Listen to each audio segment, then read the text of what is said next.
Okay, so we did sufficient revision of Kirchhoff's current law, Kirchhoff's voltage law. We solved around 3 numericals on both of these laws. अब हमको एक अगला topic सीखना है which is very interesting, that is Wheatstone's network. So what is Wheatstone's network? We will see in a while. So next topic is Wheatstone's network. इसको Wheatstone's bridge भी बोलते हैं by the way. तो सबसे पहले Wheatstone network मतलब क्या होता है वो समझ लेते हैं, इसका यूज क्या है। तो we have to find out unknown resistance. हमारे पास कुछ रजिस्टर्स दिए हैं, उसमें से एक रजिस्टर का रेजिस्टेंस अननोन है। तो अननोन रेजिस्टेंस फाइंड करने के लिए वी यूज अ नेटवर्क जिसको ब्रिज भी बोलते हैं, दैट इज व्हीटस्टोन नेटवर्क और व्हीटस्टोन ब्रिज। तो व्हीटस्टोन नाम का एक साइंटिस्ट था जिसने ये इंस्ट्रूमेंट इन्वेंट किया था, तो that's why it's given name of the scientist. तो it consist of a quadrilateral.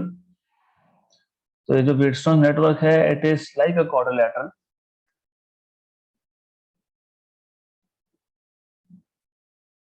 Okay, तो एक क्वाड्रिलेटरल है।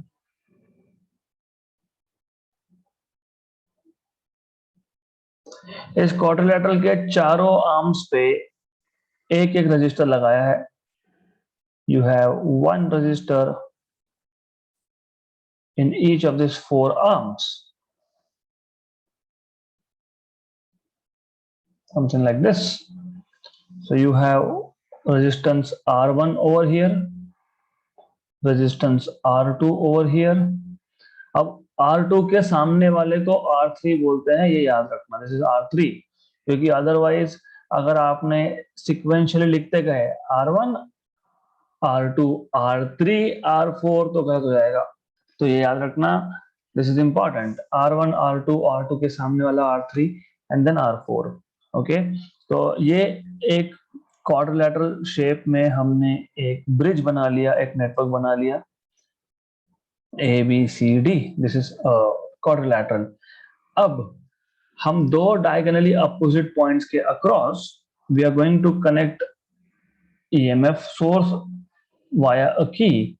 तो मैं ऐसा करूंगा, मैं ए और सी के अक्रॉस एक सोर्स ऑफ ईएमएफ मतलब एक बैटरी कनेक्ट कर देंगे हम लोग। Will connect a battery over here. Okay, so will connect a source of EMF over here through a की। एक की है उसके through, so I have a की विच इज के, उसके थ्रू हमने एक सोर्स ऑफ ईएमएफ कनेक्ट कर दिया with EMF value E. Okay, B और डी ये जो दो डायगोनली अपोजिट पॉइंट्स है, इन दो पॉइंट्स के बीच में we have to connect, let's say we are connecting a galvanometer over here. तो यहाँ पे एक सेंसिटिव गैल्वेनोमीटर है। What is sensitive galvanometer? Galvanometer is a device which measures very small currents in the range of micro ampere. तो ये बहुत small current measure करता है। ओके, तो व्हीटस्टोन्स नेटवर्क क्या है पहले ये समझ लो। व्हीटस्टोन नेटवर्क का यूज क्या है पहले ये समझ लो। व्हीटस्टोन नेटवर्क एक क्वाड्रिलेटरल शेप नेटवर्क है जिसके चारों आर्म्स में चार रेजिस्टेंसेस है as shown in the figure. Okay, then diagonally to diagonally opposite points जैसे ए पॉइंट और सी पॉइंट, इसके अक्रॉस आपने ईएमएफ का सोर्स और की को कनेक्ट किया हुआ है। ओके, और जो बचे हुए दो डायगोनली अपोजिट पॉइंट्स है बी और डी, इसके अक्रॉस आपने एक गैल्वेनोमीटर कनेक्ट किया है। What is the purpose of Wheatstone network? Wheatstone network is design to find out unknown resistance. अब R1 R2 R3 और R4 में से कोई एक रेजिस्टेंस अननोन होगा, बाकी तीन नोन होंगे। तो तीन रजिस्टर्स की वैल्यू हमको पता है। We don't know only one register. R1 R2 R3 और R4 में से हमको सिर्फ एक नहीं पता है, बाकी तीन की वैल्यूज पता है। ओके, अब द आइडिया इज दिस, पहले बेसिक आइडिया समझ लो। अब आइडिया ऐसा है कि जैसे ही मैंने ये की जो है के, जैसे ही मैं इस की को क्लोज करता हूं, मान लो पहले की ओपन था, जैसे ही मैंने इस की को क्लोज किया तो a current starts flowing through the circuit. Current I starts flowing through the circuit. ये A जो पॉइंट है, this A point over here is a junction point. तो जंक्शन पॉइंट पे करंट स्प्लिट हो जाएगा. I1 यहाँ पे गया, I2 नीचे की तरफ गया. तो A B की तरफ I1 और A D की तरफ I2 करंट गया. Okay, now the idea is Wheatstone's network एक बहुत बेसिक प्रिंसिपल पे बेस्ड है, that is potential at point B and potential at point D are equal. तो अगर if potential at point B and potential at point D are equal, then current through galvanometer will be zero. Then there will be no current in branch BD. B से D यहाँ पे कोई current नहीं होगा अगर B और D का potential equal है. ऐसा क्यों? क्योंकि मैंने आपको पहले भी बताया है कि करंट कब फ्लो होता है जब दो पॉइंट्स में पोटेंशियल डिफरेंस हो. जैसे विंड कब फ्लो होता है जब दो पॉइंट्स में प्रेशर डिफरेंस हो. जैसे हीट कब फ्लो होता है जब दो पॉइंट में टेम्परेचर डिफरेंस हो. तो यहाँ पे बी और डी पॉइंट अगर सेम पोटेंशियल पे है, मतलब पोटेंशियल डिफरेंस तो है ही नहीं, तो there will be no current through galvanometer. जब मैं बोल दूंगा गैल्वेनोमीटर करंट को मैं IG से डिनोट करूंगा, I suffix D is current through galvanometer. Okay, जब VB और VD potential at point B and potential at point D are equal, then there is no current through the branch BD. मतलब current through galvanometer is zero. जब galvanometer से current zero है तब हम बोलते हैं the network is said to be balanced. Okay, then the network is said to be balanced. The network is said to be balanced. Okay, इसको हम लोग बोलते हैं null point. When there is no current through galvanometer, we say that it is null point because galvanometer, ये galvanometer है, it is showing zero reading, it is showing zero current, that is null point. Okay, so the idea is pretty simple. When there is no current through galvanometer, the network is said to be balanced, and under balanced condition, जिसको आप equilibrium condition भी बोलते हो, R1 by R2 is equal to R3 by R4 ऐसा आता है. तो जब B और D पॉइंट का पोटेंशियल सेम है तब गैल्वेनोमीटर से करंट जीरो है, तब जो नेटवर्क है वो बैलेंस है, और तब R1 by R2 equal to R3 by R4 आता है. तो अब आप देखो कि इन चारों में से अगर आपको तीन पता है और कोई एक नहीं पता, तो आप जो नहीं पता उसको फाइंड कर सकते हो. If out of 4 resistances one is unknown and other 3 are known, so you can find out unknown resistance. Okay, तो अब ये condition R1 by R2 equal to R3 by R4 कैसे आया, that is our task, next task to find out this condition. ये derive करना पड़ेगा हमको. We cannot just say, obviously जब न्यूमेरिकल्स सॉल्व करने हैं तो इतना ही बोल के ठीक है कि you have balancing condition R1 by R2 equal to R3 by R4, but you have to prove this. ये आया कहां से ये? So we have to prove. So let us prove this first. तो हमारे पास ये व्हीटस्टोन्स नेटवर्क है. Okay, अब मैं क्या करूंगा, मैं यहाँ पे दो लूप कंसिडर करूंगा. सो let us consider loop number 1, which is consider loop A B D A. मतलब मैं इस लूप की बात कर रहा हूं, A से B, B से D, D से A, A B D A. Correct. Now we have to apply KVL. तो हम किरचॉफ्स वोल्टेज लॉ, मतलब किरचॉफ्स सेकंड लॉ अप्लाई करेंगे. So you have to apply KVL to this loop. अब इसको KVL कैसे apply करोगे, तो this is very simple task, extremely simple task. Okay, तो एज यू नो लूप कैसे लिया है, A to B, B to D, D to A. तो पहले A से B जाओ. You are going from A to B, you are tracing in the direction of conventional current. आप conventional current की direction में ट्रेस कर रहे हो. तो potential drop is given by minus I1 R1, क्योंकि by rule if you're tracing in the direction of conventional current potential drop is taken to be negative, तो minus I1 R1। फिर जब आप B से D आओगे, as you already know there is no current here, क्योंकि B और D का potential same था, तो करंट तो फ्लो नहीं होगा, तो नो पोटेंशियल ड्रॉप, नथिंग। फिर जब आप D से A आओगे, you are tracing in the direction opposite to that of current, तो potential drop is taken to be positive, तो आप लिखोगे प्लस I2R3, ये पोटेंशियल का ड्रॉप होगा इक्वल टू 0। ये आपने अप्लाई कर दिया किरचॉफ्स वोल्टेज लॉ, तो आपको मिल गया यहाँ पे I1R1 equal to I2R3, equation number 1। Similarly, you will have to consider another loop. Consider loop BCDB, B से C, C से D, D से B, ये लूप ले लो। ओके, तो नाउ ऑब्वियसली अगर B और D पॉइंट में पोटेंशियल डिफरेंस है ही नहीं, मतलब यहाँ पे कोई करंट जा ही नहीं रहा है, तो इसका मतलब ये जो करंट I1 है वो B पॉइंट पे आने के बाद सीधा यहां से जाएगा, right, it will go from here. और I2 करंट भी D पॉइंट पे आने के बाद यहां से जाएगा, और वापस से after reaching point C they will combine and then you will get current I again, I1 plus I2 equal to I। तो जब आप इस लूप को ट्रेस कर रहे हो B से C, C से D and again to B, तो when you are going from B to C, जब आप B से C जा रहे हो, you are tracing in the direction of conventional current, मतलब minus I1 R2।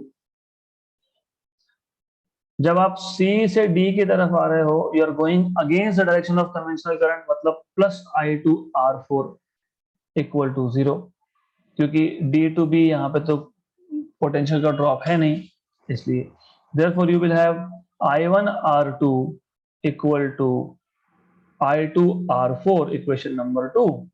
Divide 1 and 2, divide equation number 1 by equation number 2, you will get I1 R1 upon I1 R2 equal to I2 R3 upon I2 R4। I1 cancel, I2 cancel out हो गया, तो आपको मिल गया R1 upon R2 equal to R3 upon R4। ये आ गया आपका व्हीटस्टोन्स network का balanced condition. Good good, extremely simple derivation था, तो आपको सिर्फ व्हीटस्टोन्स नेटवर्क क्या होता है ये पता होना चाहिए, that's it. And then you have to apply Kirchhoff's voltage law at two different loops, and of course under the condition कि B point पे potential और D point पे potential same है, the moment you say potential at B and D are not same, तो Wheatstone network is not balanced, and if it is not balanced ये condition आप use नहीं कर सकते हो। तो याद रखना R1 by R2 equal to R3 by R4, ये condition सिर्फ balanced network के लिए होता है। ओके, अब ऐसा है, मैंने यहाँ पे as you can see A और सी पॉइंट्स के across, if you see here A और सी पॉइंट्स के अक्रॉस मैंने ईएमएफ और की को कनेक्ट किया था, बी और डी के अक्रॉस मैंने गैल्वेनोमीटर लगाया था, राइट। क्या मैं उल्टा कर सकता हूं, can I connect galvanometer between AC and battery EMF and key across BD? तो what I am saying is this, हमने इसको यहां से हटा दिया for the time being, okay, इसको हमने कनेक्ट किया है across AC, तो I am connecting galvanometer across AC,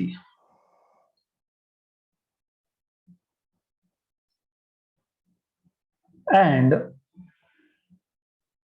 I am connecting EMF source of EMF मतलब battery cell across B and D. तो क्या हम इसको ऐसा कर सकते हैं? Are we allowed to do this? So can I connect, just a minute, can I do this? Is it allowed? Just a minute again. Anyways,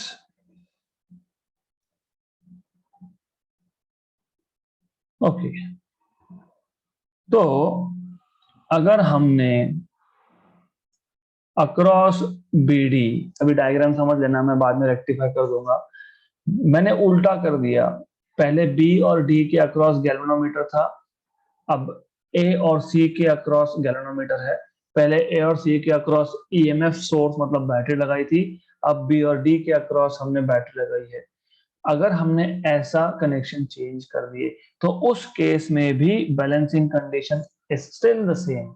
तो same balancing condition मिलता है, मतलब क्वाड्रिलेटरल के कोई भी दो अपोजिट कॉर्नर्स के across आप गैल्वेनोमीटर लगा सकते हो, बचे हुए दो अपोजिट कॉर्नर्स के अक्रॉस आप ईएमएफ लगा सकते हो, सोर्स ऑफ ईएमएफ लगा सकते हो। इसलिए ये जो हमारे पास आर्म है एसी और बीडी, एसी, ये एसी एक ब्रांच है ना, this is a branch AC, और बीडी इज आल्सो ब्रांच। तो ये जो दो ब्रांचेस है इसको हम लोग बोलते हैं conjugate arms. Conjugate arms, why conjugate? Because conjugate का मतलब क्या होता है, डजंट मैटर आप एसी के अक्रॉस ईएमएफ लगा रहे हो या बीडी के अक्रॉस, कोई फर्क नहीं पड़ता, result is still the same. इसको बोलते हैं कॉन्जुगेट आर्म्स। आपने कॉन्जुगेट वर्ड 11th में रे ऑप्टिक्स में भी सीखा है। जब आप लेंस के दो अलग अलग पोजीशन, लेंस को आप दो अलग अलग जगह पे रख रहे थे लेकिन इमेज फिर भी एक ही जगह पे बन रहा था, तो उसको आपने बोला था कॉन्जुगेट फोकाई मेथड। ओके, सो कॉन्जुगेट मतलब even if you interchange the result is still the same, that is what is meaning of conjugate. okay, तो मैं वापस से एक बार व्हीटस्टोन्स नेटवर्क रिपीट कर देता हूं। okay, and then we will again derive balancing condition.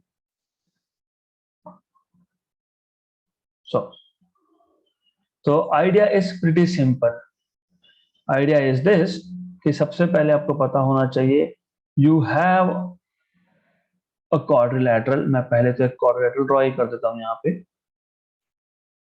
just a minute. okay,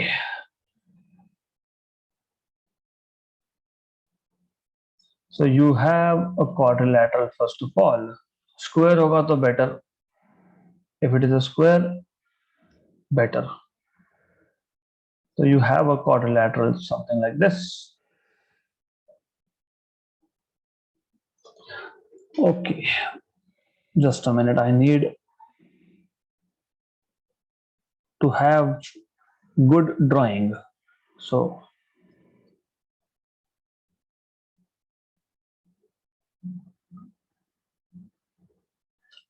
now yes, it is correct, more or less correct। okay, so first of all, what is Wheatstone's network?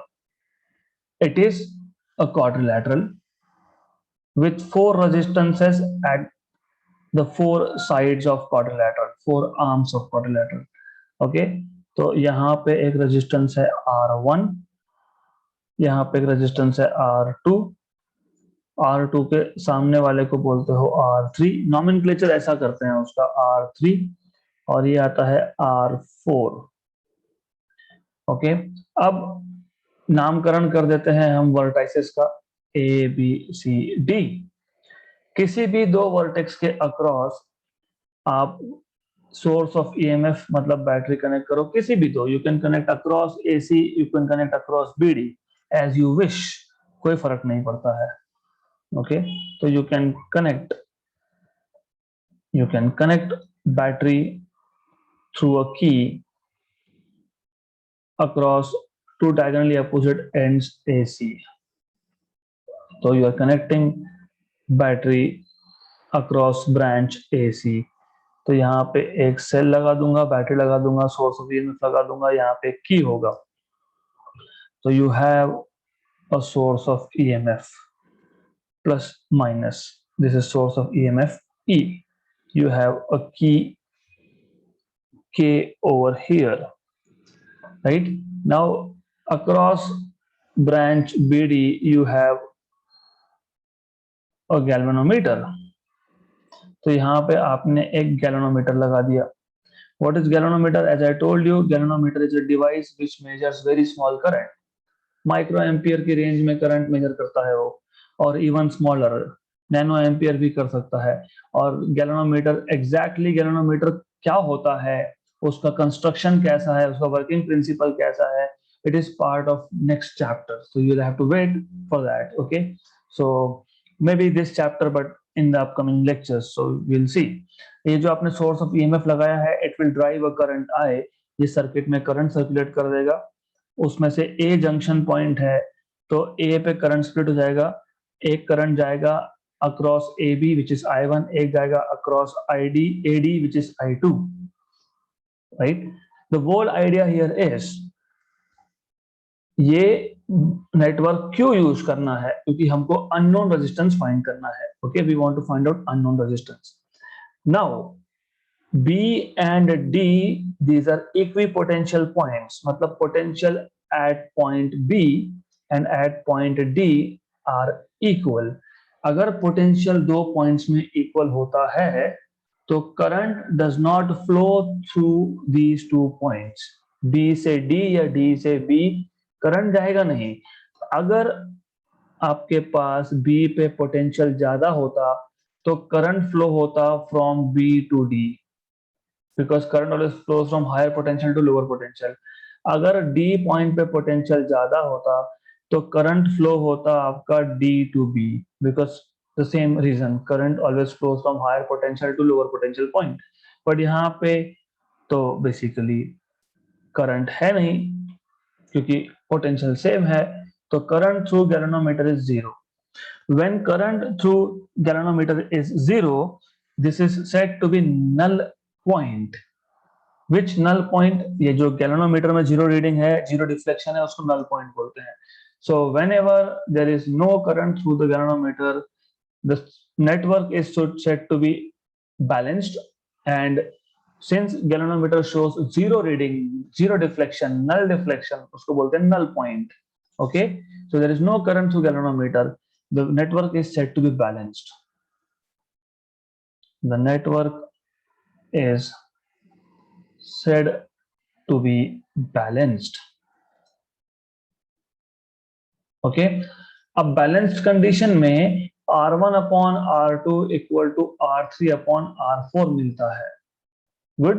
ये हमको mathematically prove भी करना है, मतलब we have to prove this. तो इसको prove करने के लिए आप you will start with applying Kirchhoff's voltage law. Apply Kirchhoff's voltage law KVL to loop number 1. कौन सा loop? A B D A. So apply Kirchhoff's voltage law to loop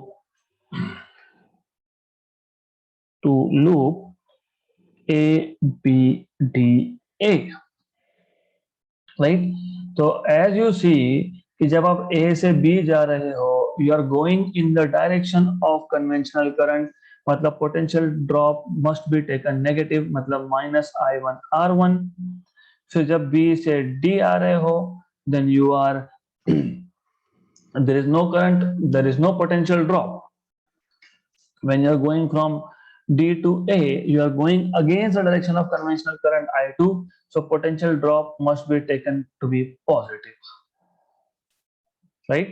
Therefore, you will have I1 R1 equal to I2 R3. Equation number 1. Good. Then, similarly, you will apply KVL to this loop BCDB. So apply KVL to the loop BCDB.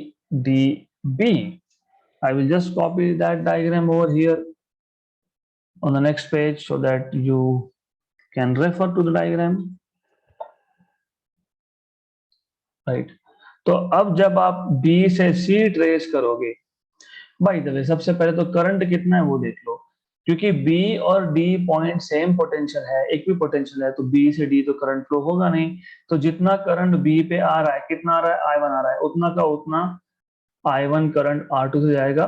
D point पे जितना current आ रहा है, कितना आ रहा है, आई to, तो उतना का उतना करंट टुवर्ड्स सी जाएगा थ्रू आर फोर, ऐसा है। Okay, then when you are tracing from B to C, जब आप बी से सी के डायरेक्शन में ट्रेस कर रहे हो, you are tracing in the direction of current, so potential drop is minus I1 R2 equal to, फिर जब C से D जा रहे हो तो you are going against the direction of current I2, so potential drop is taken to be positive I2 R4 equal to 0.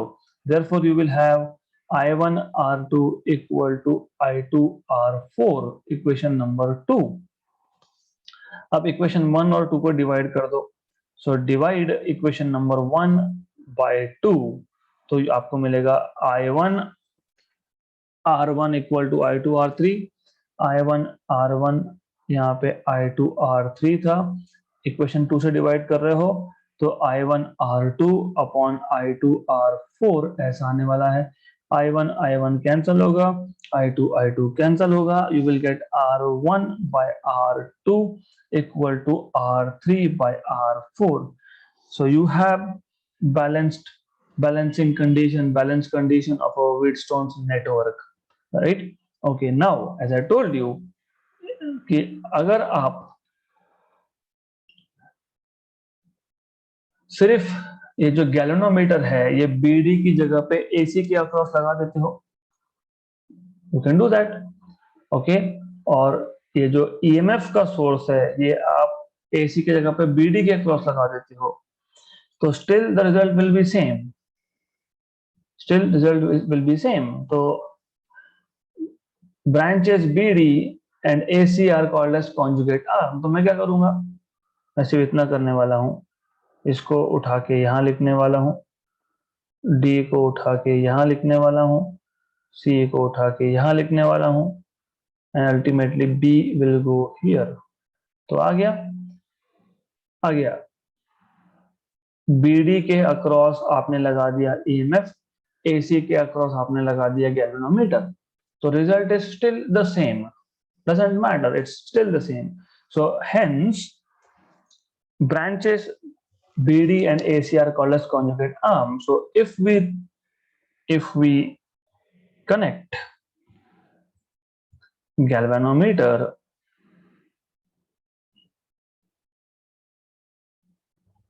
across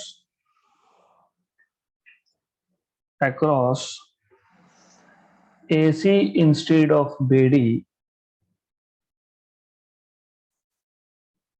and source of EMF and source of EMF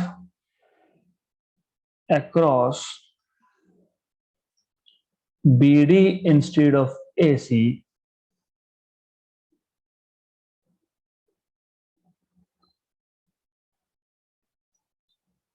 you can say there is no change in the balancing condition. Balancing condition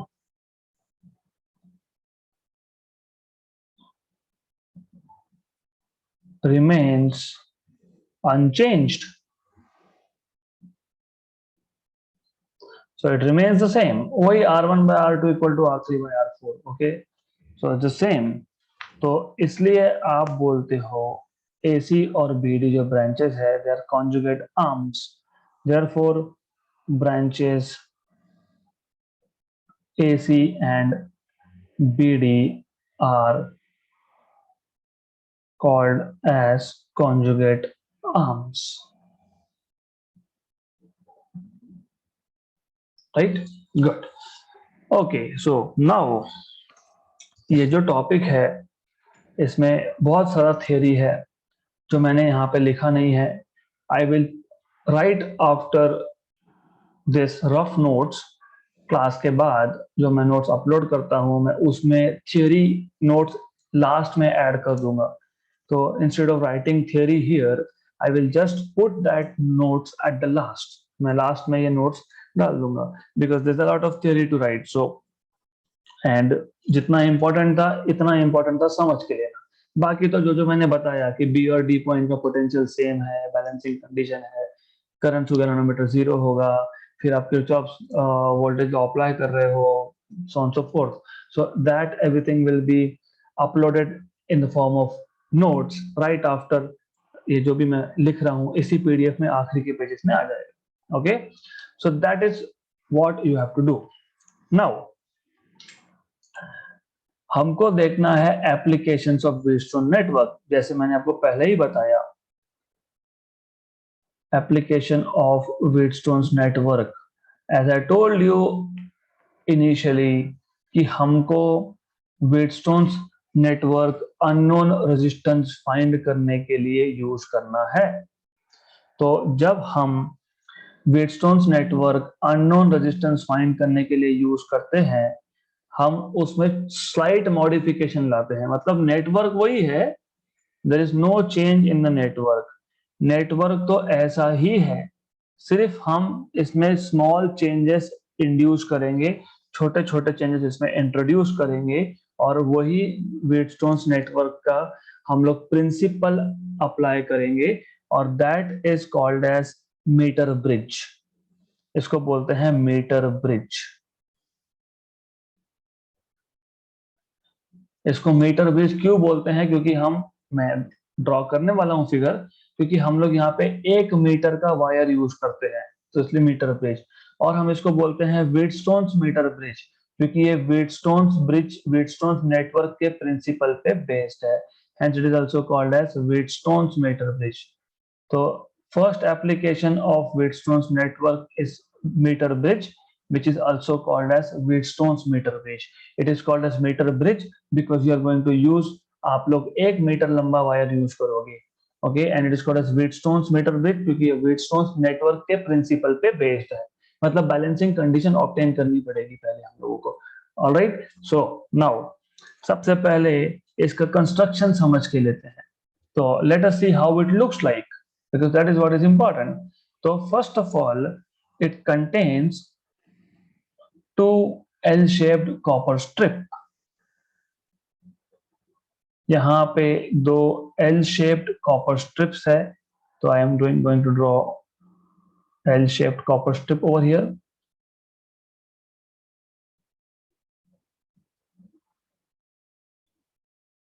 Okay, तो ये आ गया आपका पहला L-shaped copper strip. Okay, you have one more copper strip over here. ये भी L-shaped copper strip है, metallic strip चाहिए basically, so this is also L-shaped metallic strip. Strip मतलब पट्टी होती है, that's it, just simple strip. ये 2 L-shaped copper strip है जिसको हम नाम दे देंगे, let us call this as C1, this as C2। इन दोनों के बीच में एक स्ट्रेट कॉपर स्ट्रिप है which is called as C3। ये कॉपर स्ट्रिप C3 है। Now as I told you कि हम यहाँ पे 1 मीटर लंबा वायर यूज करने वाले हैं। We are going to use 1 metre long wire. ये 1 मीटर लंबा वायर है। Let us say wire starts from point A and ends at point C. Okay, so just a different color combo because red color is little, it creates little strain on eye, so good। तो ये A point है, ये C point है। अब आपने ये जो 2 L-shaped copper strip C1 C2 के बीच में एक स्ट्रेट स्ट्रिप C3 लगाया है। As you see there are 2 gaps, एक गैप यहाँ पे है, एक गैप यहाँ पे है। तो हम इन 2 गैप्स में रेजिस्टेंसेस लगाते हैं। तो I will put 1 resistance in the left gap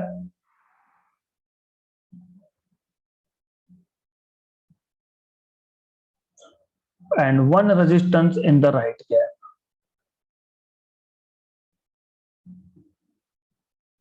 okay, something like this.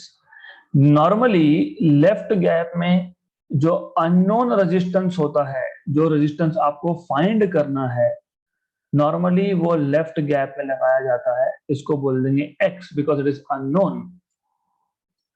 और नॉर्मली राइट गैप में वेरिएबल रेजिस्टेंस लगाया जाता है जिसको हम वेरी कर सकते हैं, इसको हम चेंज कर सकते हैं, इसलिए रजिस्टर के ऊपर एक एरो हेड होता है।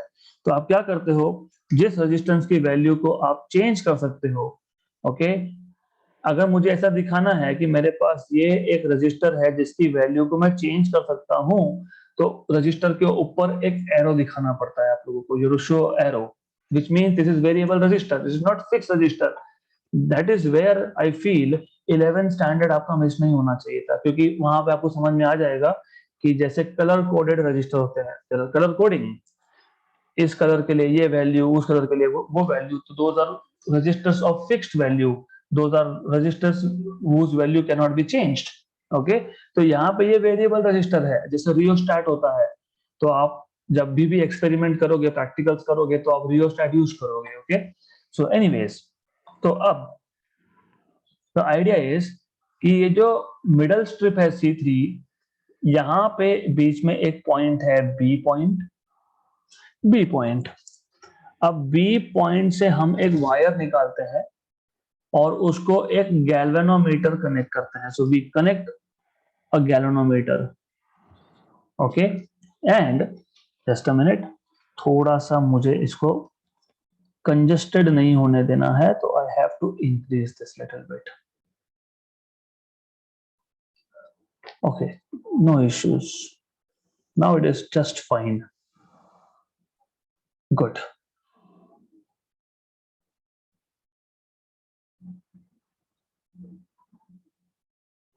ओके,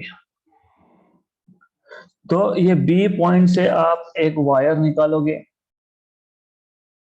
ओके, अब ये जो वायर है, दिस इज अ वायर, इस वायर को आप एक गैल्वेनोमीटर कनेक्ट करते हो जी, और गैल्वेनोमीटर का जो दूसरा एंड है, यहाँ पे एक पॉइंटर होता है जिसको जॉकी बोलते हो आप, जॉकी।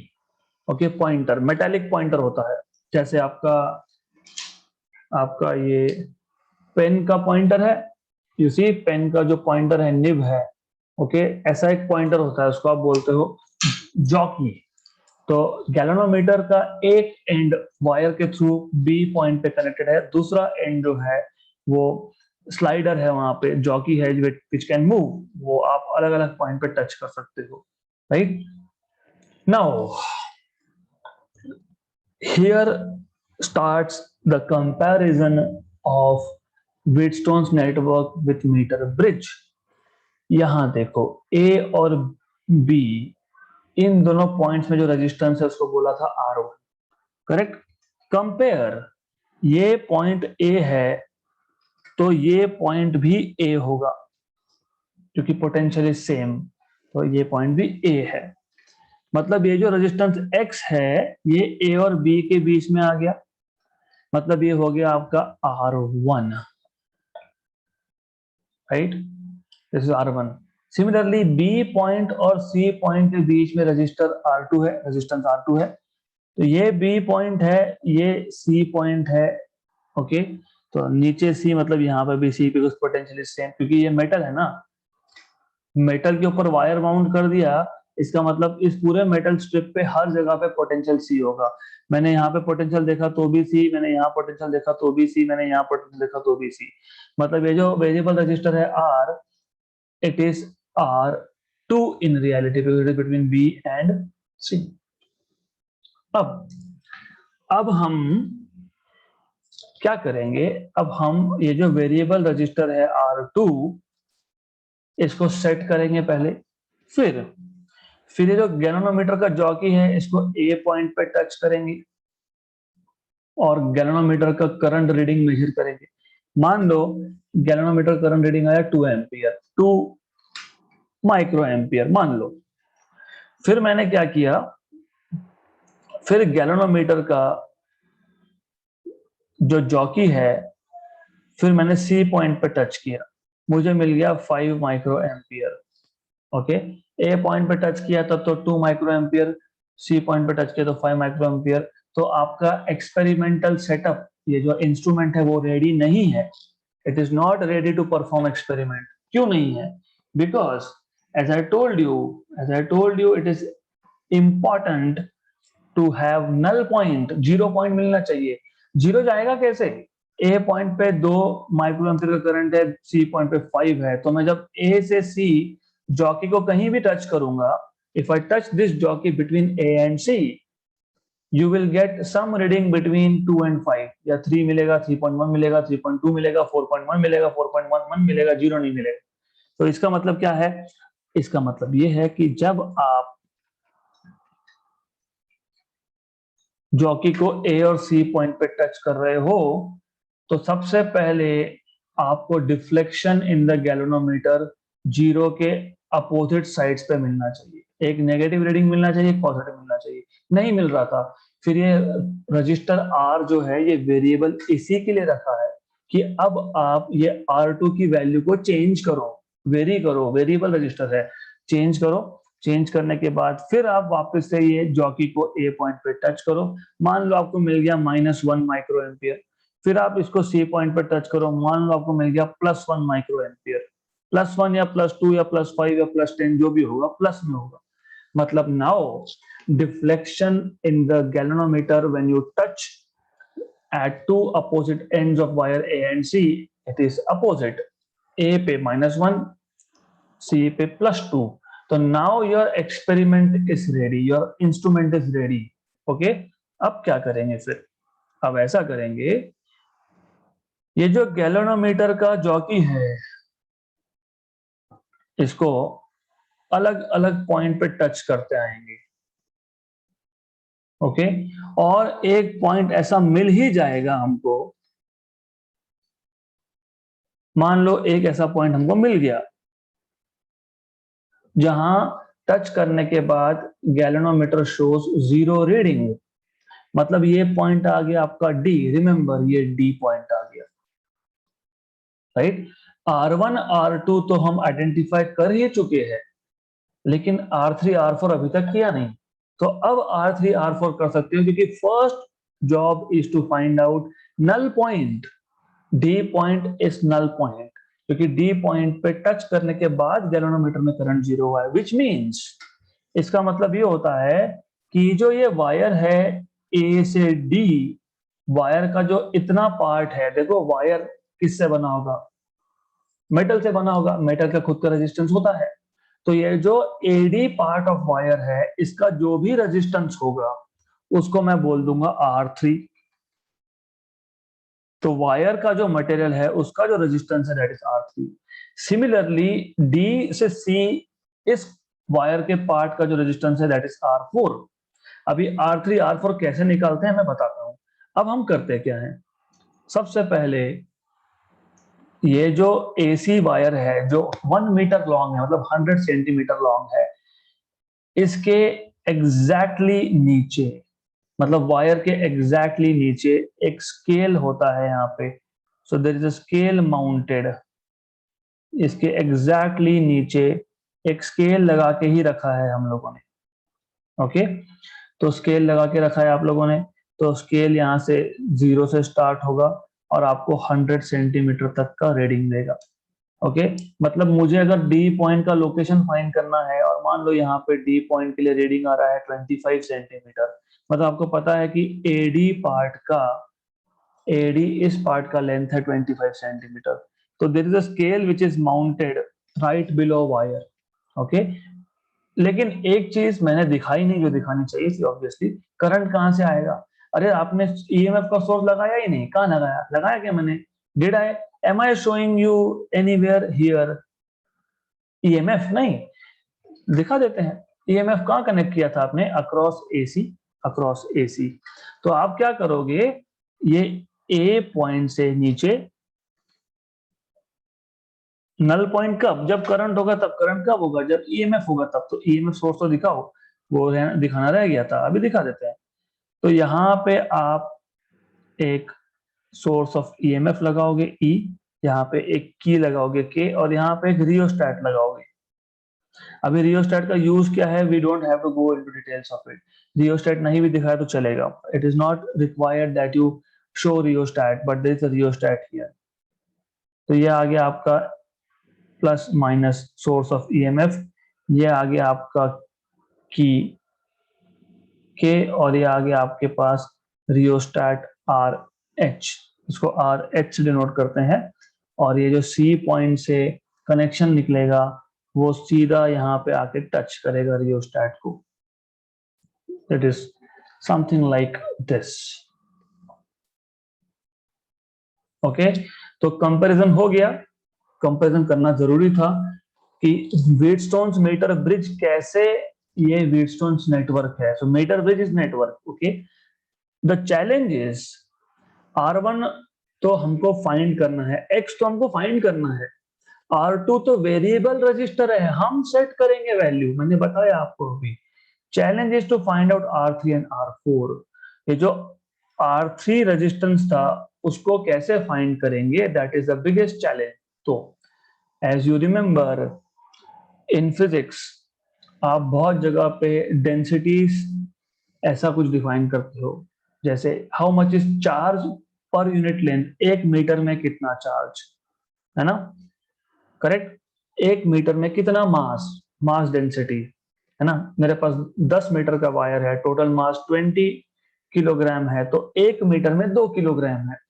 सिमिलरली मेरे पास एक वायर है, मेरे पास एक वायर है जिसका टोटल लेंथ मान लो L है, इस पूरे वायर का रेजिस्टेंस R है, तो रेजिस्टेंस पर यूनिट लेंथ मतलब एक मीटर में कितना resistance, resistance per unit length, ये हमको डिफाइन करना पड़ेगा।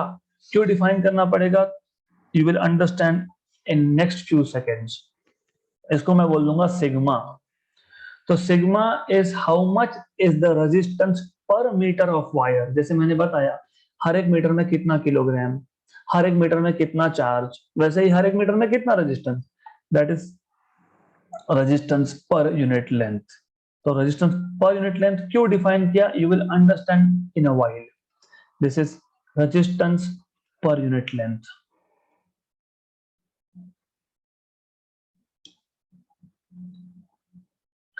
ओके, अब आपने क्या किया था, आपने ये जॉकी को अलग अलग पॉइंट पे टच करके एक नल पॉइंट निकाल लिया D। इस नल पॉइंट पे गैल्वेनोमीटर का रीडिंग आ रहा है 0। मैं मान लेता हूं कि ये जो डिस्टेंस है वायर का A से D पॉइंट तक का, ये है LX। LX तो ये डेफिनेटली आएगा 100 माइनस LX, इसको मैं LR बोल देता हूं। Why 100 minus LX? Remember, remember ये 100 माइनस LX क्यों आएगा, क्योंकि ये 100 सेंटीमीटर लॉन्ग वायर है, 1 मीटर मतलब 100 सेंटीमीटर। तो 100 में से अगर LX गया तो 100 माइनस LX ही बचेगा ना। गुड। नाउ R3 और R4 कैसे फाइंड करोगे, मैं R3 को फाइंड करने के लिए रेजिस्टेंस पर यूनिट लेंथ, याद रखना ये ओहम पर मीटर का डायमेंशन है, इसका यूनिट्स है, इसको मैं लेंथ LX से मल्टीप्लाई कर देता हूं।